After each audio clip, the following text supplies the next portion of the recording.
Tudo bem, gente? Professor Paulo falando.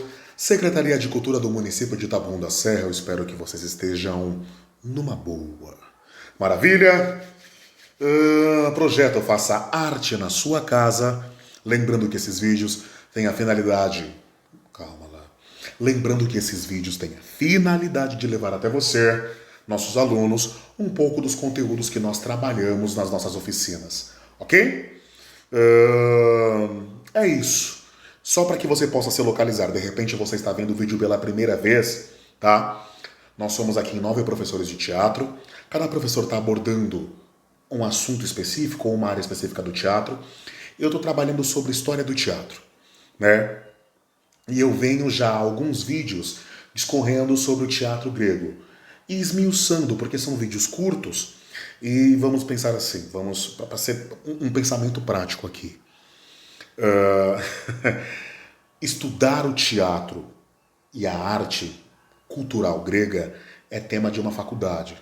Você não faria isso, então, de uma hora para outra. Então, são vídeos curtos, mas é muito importante esmiuçar, porque foi como eu falei, vamos dizer assim, são os grandes responsáveis pelo teatro e pela forma como nós produzimos arte nos dias de hoje. Isso é inegável, tá certo? Por mais que você fale, que você se considere um cara super inovador, em algum momento você bebeu na fonte que um grego já passou. Tá certo? Então vamos lá. Nós estamos numa sequência falando sobre a obra dos grandes comediógrafos. Porque assim, eu já falei sobre o teatro grego, já falei como nasceu, já falei sobre os principais tragediógrafos, depois eu já falei sobre os comediógrafos, já falei, fiz um vídeo específico para cada autor, né? E agora eu tô falando um pouquinho sobre as obras desses caras, né? Na aula anterior eu falei sobre o Aristófanes, né? Fiz citações também sobre a sua obra, porque eu já fiz sobre os tragediógrafos, agora a gente está falando sobre os comediógrafos, ou seja, autores de comédia na Grécia Antiga, ok? Para a aula de hoje nós vamos falar sobre o Menandro. Menandro. Não é malandro, é Menandro. Beleza? Menandro viveu em 342 a 291 a.C. E é bacana que assim, eu gostaria que vocês se atentassem vamos dizer assim, quanto mais próximo de Cristo, mais detalhada fica a história. Quanto mais longe de Cristo, né, mais difícil, fica mais difícil você compreender porque você não tem muitos registros, né? E os registros que se tem, a maioria se dão porque historiadores da própria época conseguiram citar, fazer citações desses antigos povos. Por exemplo, nós vamos ver no teatro grego, no teatro romano, por exemplo, citações sobre o teatro grego. Nós vamos ver, por exemplo, Aristóteles citando a Grécia clássica, né? Ou seja, Aristóteles foi um grego super importante, mas ele funcionou como um grande historiador da Grécia clássica, ok? Menandro. Quem foi esse cara? Tem um vídeo específico sobre ele, específico. Mas se você não viu, eu vou dar aqui fazer uma introdução rápida. De onde vem essa música, gente?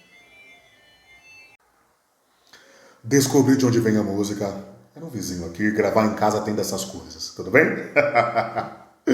Vamos lá. Menandro viveu de 342 a 291 a.C., ok? E tem algumas peculiaridades muito bacanas, muito interessantes sobre o Menandro. Vamos lá. Ele foi pupilo de Teofrasto. Quem foi Teofrasto? Foi um discípulo de Aristóteles. Ou seja, Aristóteles, aquele grande responsável pela poética, foi o cara que conseguiu compilar na poética os conceitos técnicos, né, da tragédia, da comédia. Vamos pensar assim, Teofrasto deu continuidade a esses estudos. Então, Menandro foi um discípulo, estudou com Teofrasto, ok? Vamos lá. Menandro também pertenceu à última fase da evolução dramática ateniense. Olha isso. E é importante a gente ressaltar isso, porque a Grécia ia passar por grandes transformações nesse período, né? Certo? E vamos pensar assim, toda transformação social interfere na obra do artista, né? Até porque Porque o artista nada mais é do que um fotógrafo. A arte fotografa aquilo que está acontecendo, todo o contexto social, então a arte, vamos dizer assim, a arte é a fotografia do contexto social do artista. Poxa, ficou bonito, né? Vou repetir. A arte é a fotografia do contexto social do artista. Tá bom? Então vamos lá. Mesmo que o artista seja, por exemplo, um biógrafo, no sentido de vou contar a história de alguém que viveu 200 anos antes de mim. Eu posso contar isso, mas com a linguagem de hoje. Eu vou trazer isso com a linguagem de agora, tá certo? Então, por exemplo, nós estamos no ano de 2020, eu posso contar a história de, vamos chutar, vamos colocar no cenário hipotético. Vou contar a história de Pedro Álvares Cabral. Eu vou contar a história de Pedro Álvares Cabral. Eu vou contar a história... Moto passando. Tô gravando em casa, gente, é assim. Por exemplo, vou contar a história de Pedro Álvares Cabral, mas vou fazer toda a contextualização da época, mas através da minha linguagem e através da minha escrita, você vai conseguir identificar a qual época eu pertenço. Tá certo? Voltando para o Menandro. Bom, ele foi importante também porque, assim, ele é o caçulinha dos grandes comediógrafos. Nós temos o primeiro, o Epícarmo, né? Eu não fiz um vídeo sobre ele porque quase não se tem obras. Ele viveu lá atrás, lá praticamente junto com Ésquilo, né? Na época da efervescência mesmo da Grécia Clássica. Então, Epícarmo quase não sobrou nada dele.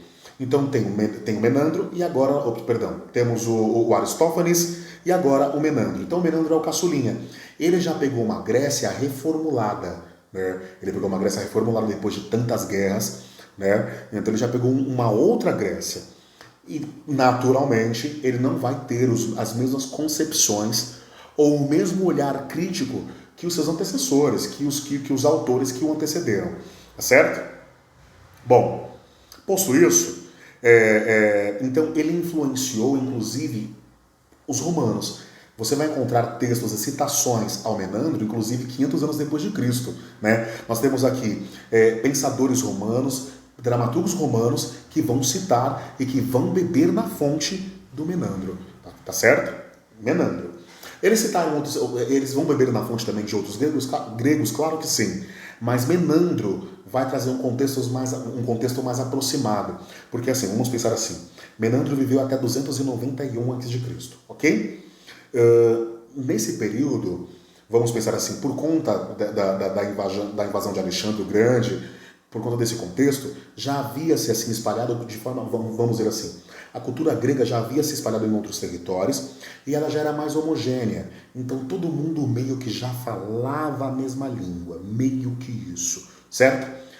Mas quando você vai ter a invasão do território grego pelos romanos, você vai ver os pensadores romanos bebendo na fonte dos pensadores gregos, ok? Até porque Alexandre o Grande, após a invasão do Império Grego, foi um grande disseminador da cultura grega, trazendo nas cidades em que ele invadia, em que ele projetava ali o seu reino, ele falava, não, esse é o ensino, essa é a cultura, essa é a arte, essa é a ciência.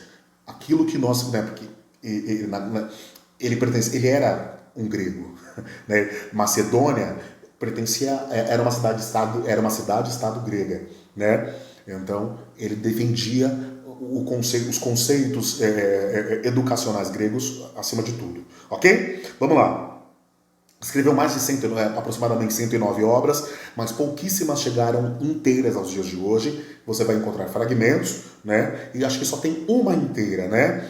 Que é a obra inteira dele. A inteira é o... cadê aqui? A obra inteira. Aqui fica a única que ficou inteira. Cadê aqui? O Misântropo. O Misântropo é a única comédia completa que chegaram aos dias de hoje. Vamos falar um pouquinho mais do Menandro, tá? Rapidamente. Vamos lá.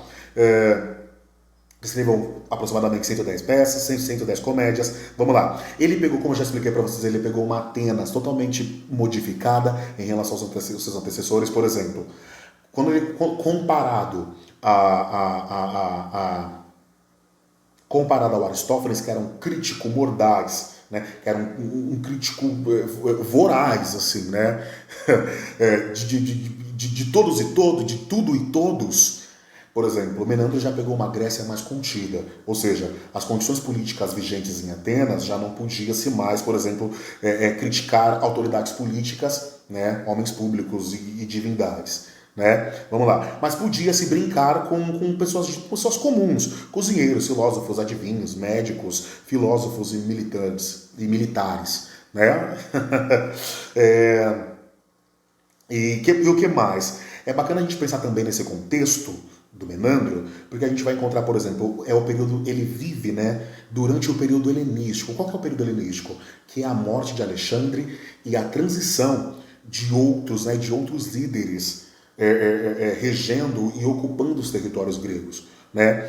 Outro dado importante também, ele viveu durante o período da invasão de Atenas, né? 338 foi a época que o Felipe II, que é o pai de Alexandre o Grande, né, invadiu o território, declarou guerra contra Atenas, que era então a capital, que era onde a coisa acontecia, né? E você vai ter também ele era também parceiro intelectual de um cara chamado Demétrio de Falaro.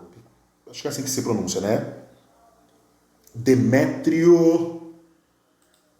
É isso mesmo, Demétrio de Faleros. Demétrio de Faleros, corrigi aqui, ok? Esse Demétrio de Faleros também foi um grande governador que governou ali o território grego logo após, 317, ou seja, depois da queda de Alexandre, tá certo? Depois da morte de Alexandre. Então também nós estamos falando de uma Grécia que já tinha perdido aqueles dogmas religiosos. A gente está falando de uma Grécia que já estava se aproximando e se apropriando de conceitos mais racionais da leitura de como se vivia em sociedade, tá certo? É isso. Bom, falei um pouco do contexto do Menandro e na nossa próxima aula eu vou falar um pouco da obra do nosso querido Menandro, né? Da única peça que está completinha, que é o Misântropo, que é a única peça, o Misântropo, que é a última, que é a única peça dele que chegou na íntegra, que chegou inteira pra gente. Nós vamos falar um pouquinho dessa obra, tudo bem? Professor Paulo, Projeto Faz Arte na Sua Casa, Secretaria de Cultura do Município de Taboão da Serra. Até a próxima aula. Valeu!